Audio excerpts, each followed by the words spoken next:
Assalamualaikum warahmatullahi wabarakatuh. Perkenalkan, nama saya Abdul Raja Koligi dari kelas HES5A, Program Studi Hukum Ekonomi Syariah, Fakultas Syariah, Institut Agama Islam Negeri Manado. Baiklah, saya akan membahas judul materi saya yaitu penyelesaian sengketa bisnis syariah. Penyelesaian sengketa bisnis syariah dapat dilakukan melalui beberapa alternatif, yaitu mediasi melalui lembaga arbitrase syariah dan litigasi.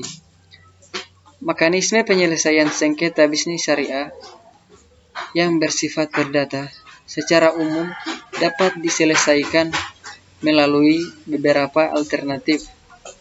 Pertama, melalui lembaga arbitrase syariah. Kedua, melalui jalur litigasi atau proses peradilan di pengadilan agama atau pengadilan negeri, tergantung luasa perjanjian yang disepakati. Pengertian arbitrase dalam literatur sejarah hukum Islam, arbitrase lebih identik dengan istilah tahkim atau hakam. Istilah ini secara literal berarti mengangkat sebagai wasit atau juru damai. Sedangkan secara terminologi dikemukakan salam mazkur. Menurutnya, tahkim atau hakam adalah pengangkatan seseorang atau lebih sebagai wasit atau juru damai oleh dua orang atau lebih yang bersengketa guna menyelesaikan perkara yang mereka perselisihkan secara damai. Mengutip pendapat Stephen H. Gibbs, Munir Fuadi mengatakan bahwa yang dimaksud dengan arbitrase tahkim adalah suatu pengajuan sengketa berdasarkan perjanjian antara para pihak kepada orang-orang yang dipilih sendiri oleh mereka untuk mendapatkan suatu keputusan. Menurut Undang-Undang Arbitrase Nomor 30 Tahun 1999, yang dimaksud dengan arbitrase adalah cara penyelesaian suatu sengketa perdata di luar peradilan umum yang didasarkan pada perjanjian arbitrase yang dibuat secara tertulis oleh para pihak yang bersengketa. Pasal 1 ayat 1 Undang-Undang Arbitrase Nomor 30 Tahun 1999.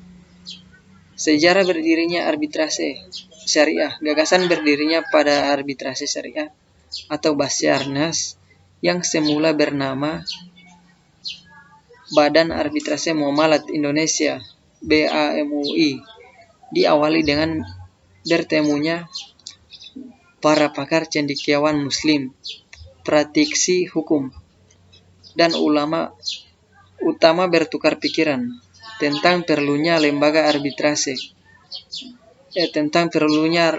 arbitrase Islam di Indonesia. Pertemuan ini dimotori oleh Dewan Pemimpin Majelis Ulama Indonesia (MUI) pada tanggal 22 April 1962.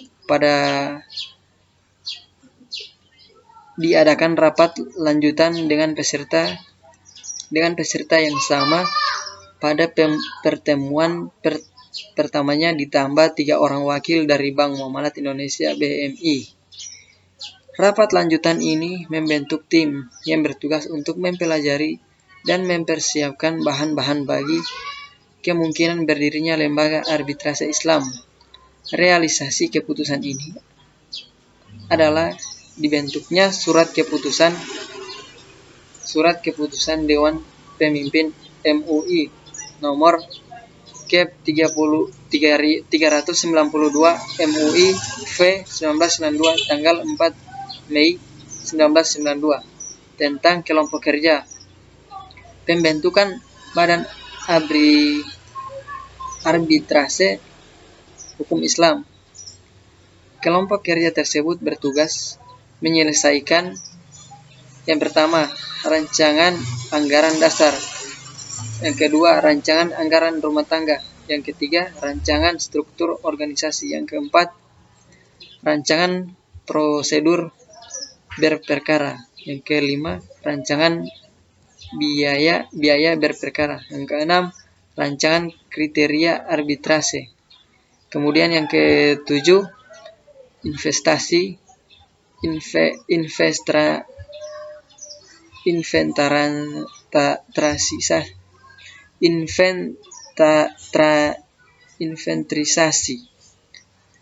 Kemudian yang ketujuh, inventarisasi calon arbiter pada tanggal 29 Desember 1992. Kelompok kerja pembentukan Badan Arbitrasi Hukum Islam memberikan laporan hasil kerja timnya di hadapan para praktisi jajaran peradilan dan hukum, di antaranya Profesor Bismar Siregar dan Yahya Harahap SH. Pada prinsipnya majelis berpendapat bahwa kelompok kerja telah melaksanakan tugasnya sesuai dengan harapan. Namun masih diperlukan penyempurnaan khususnya dalam segi struktur organisasi dan prosedur beracara setelah diadakan penyempurnaan. Akhirnya pada tanggal 21 Oktober 1963 telah diresmikan Badan Arbitrase Muamalat Indonesia BAMUI. Peresmian dilakukan secara yuridis dengan akte notaris yang didatangi oleh Dewan Pendiri, yaitu Dewan Pemimpin Pusat MUI yang diwakili Kiai Haji Hasan Basari dan HR Projo Kusuma. Sebagai saksi yang ikut bertanda tangan dalam akta notaris adalah HM Suejono, Ketua MUI, dan Haji Zainal Bahar Noor, SE, Dirut Bank Muamalat Indonesia. Kemudian pedoman arbitrase syariah. Pedoman arbitrase yang diterapkan di Indonesia tidak mungkin dilepaskan dari 3 kriteria di bawah ini. Yang pertama, para arbiter yang ditugaskan untuk menangani suatu sengketa seyogonya mempertemukan kepentingan para pihak secara proporsional, berimbang, dan tidak merugikan salah satu pihak saja. Dan kata lain, para arbiter mengupayakan untuk menegakkan keadilan yang hakiki sesuai dengan ajaran Al-Quran dan Sunnah Rasul. Yang kedua, nilai-nilai keadilan yang tercermin dalam Pancasila harus dijadikan sebagai salah satu acuan pokok di dalam menyelesaikan sengketa melalui arbitrase syariah. Yang ketiga, baik arbitrase nasional atau BANI maupun arbitrase syariah Basarnas yang dikenal di Indonesia ditinjau dari sudut tata hukum Indonesia mempunyai kedudukan yang sama dalam arti kedua lembaga itu harus diakui oleh pemerintah Republik Indonesia. Kemudian landasan hukum. Pasal 1338 KUH Perdata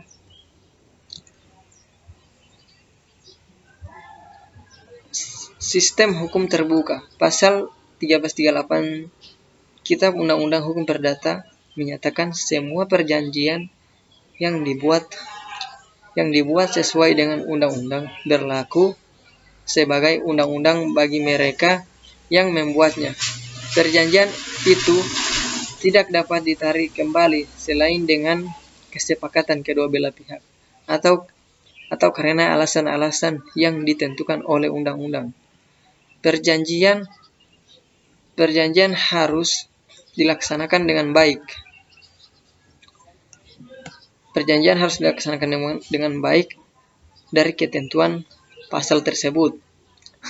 Seluruh pakar hukum sepakat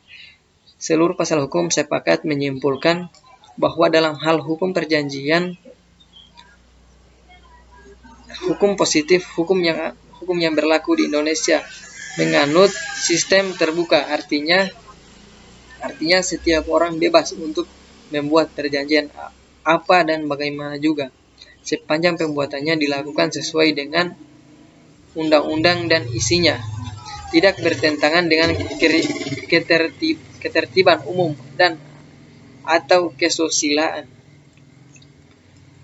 Termasuk dalam pengertian bebas di sini tidak saja yang menyangkut isi atau materinya, namun juga yang menyangkut bagaimana cara menyelesaikan perselisihan yang terjadi atau mungkin dapat terjadi.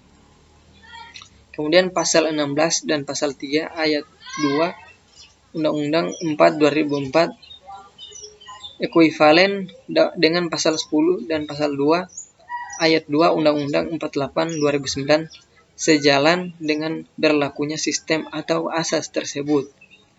Pasal 16 Undang-Undang 4 2004 tentang kekuasaan kehakiman ekuivalen dengan pasal 10 Undang-Undang 48 2009 tentang kekuasaan kehakiman yang menggantikan Undang-Undang 4 2004 menyatakan hal berikut ini. Pengadilan tidak boleh menolak Undang-Undang 48 2009. Pengadilan dilarang untuk memeriksa, mengadili, dan memutus suatu perkara yang diajukan dengan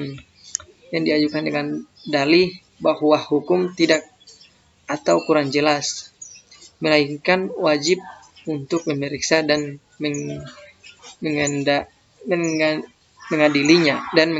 mengadilinya. Dalam rapat kerja MUI se-Indonesia pada tanggal 24 sampai 27 November 1992, rencana pembentukan arbitrase Islam menjadi agenda utama. Penyelesaian melalui proses persidangan, litigasi, sebagaimana lazimnya dalam mengenai setiap perkara yang diajukan kepadanya, hakim selalu dituntut mempelajari terlebih dahulu perkara tersebut secara cermat untuk mengetahui substansinya, serta hal ihwal yang senantiasa ada menyertai substansi perkara tersebut. Hal ini perlu dilakukan guna menentukan arah jalannya pemeriksaan perkara tersebut dalam proses persidangan nantinya. Untuk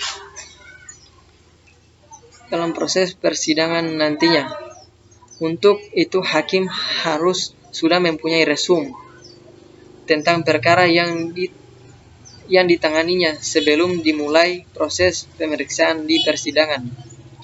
Berkaitan dengan hal tersebut, dalam hal memeriksa perkara ekonomi syariah, khususnya perkara perbankan syariah, ada beberapa hal penting yang harus dilakukan terlebih dahulu sebelum proses di persidangan dimulai. Adapun hal-hal penting yang harus dilakukan terlebih dahulu antara lain yaitu: 1.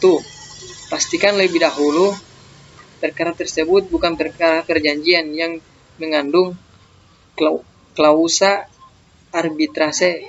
Inilah hal penting yang pertama-tama harus dilakukan terlebih dahulu sebelum memeriksa lebih lanjut perkara perbankan syariah yang diajukan ke pengadilan agama, yakni memastikan terlebih dahulu bahwa perkara perbankan syariah yang ditangani tersebut bukan termasuk perkara perjanjian yang di dalamnya terdapat klausa